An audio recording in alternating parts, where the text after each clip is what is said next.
All right, today we're piecing together an absolutely epic story. We're sifting through scattered records to tell the history of a civilization that climbed to perfection, completely shattered, and then somehow learned how to be reborn from its own ashes.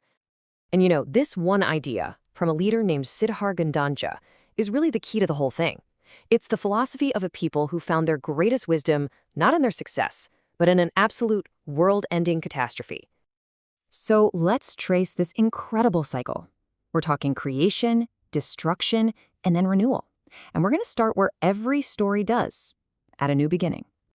So after this devastating event they just call the collapse, the world wasn't just rebuilt, it was completely reset.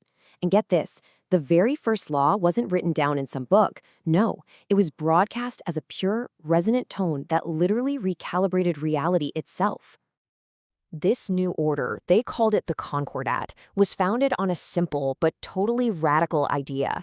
Government wasn't a pyramid of power anymore. It was a shared harmonic resonance, a vibration that connected everyone and everything. And out of this harmonic reset, a new society rose up, one dedicated to hyper-efficiency, the Ori Dominion. Imagine a massive technocratic state operating under the endless light of two suns, all guided by a single principle: perfect function.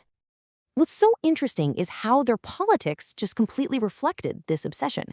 The government was this complex machine of different parties, right? But look at their mottos: build to endure, measure all, trade is truth. They weren't really arguing about beliefs, they were arguing about optimization. It was all about order you could measure above everything else.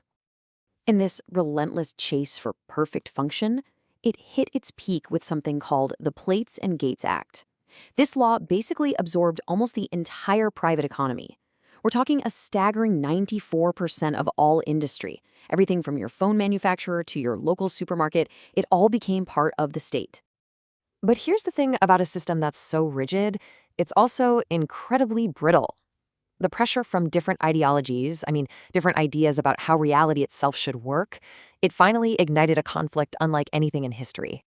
Yeah, this was not a war of armies fighting over land. No way. This was a hyperwar, a war of entire realities.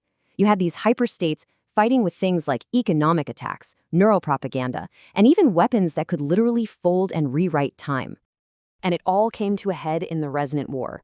The conflict started over something truly horrific: the resonant energy from the first breath of newborn babies. From there, it just escalated into absolute terror until it compressed decades of fighting into one single, devastating 2-hour event that ended with reality-bending annihilation weapons. For the few who survived, well, they couldn't stay human, not in the old sense anyway. The sheer physics of the war forced an evolution, a transformation that pushed consciousness way beyond the limits of a physical body. So how did humanity adapt? They literally shed their physical forms. A new constitution legalized something called bodiless citizenship, which allowed people to exist as pure signal, as beings of light and information, and still keep all their rights. In this new state of being, consciousness itself fractured. Every citizen had to learn to navigate 4 different layers of themselves: a high self that remembered everything, a rational middle self, a fragmented, instinct-driven low self, and an anti-self that was literally born from the paradoxes of the Time War. And this next part just perfectly captures the huge cultural shift. A global vote was held. The method? It's amazing. Every citizen simply exhaled into a planetary grid. And with that single collective breath, they officially retired the age of rigid function and started a whole new era of fluid, expressive form. So, with physical bodies and cold efficiency totally left behind, civilization bloomed again, but this time, it wasn't a machine built under 2 suns, it was a garden, carefully grown in the cold darkness of deep space. Their laws weren't just static text anymore. They called them amendments of growth. These were living principles that changed and evolved just like plants, and they focused on all the things the old Dominion had forgotten: humility, forgiveness, patience, and compassion. You see, this new society, the pedal state, they valued peace and cultivation above all else. But they never ever forgot the lessons from their violent past. Every single citizen was trained in both science and self-defense, ready to protect the garden they had so carefully grown. So, from a world of cold, hard logic to a garden of warm, living light, it really seems like the great cycle is complete, doesn't it? But as these records show us, the story is never truly over.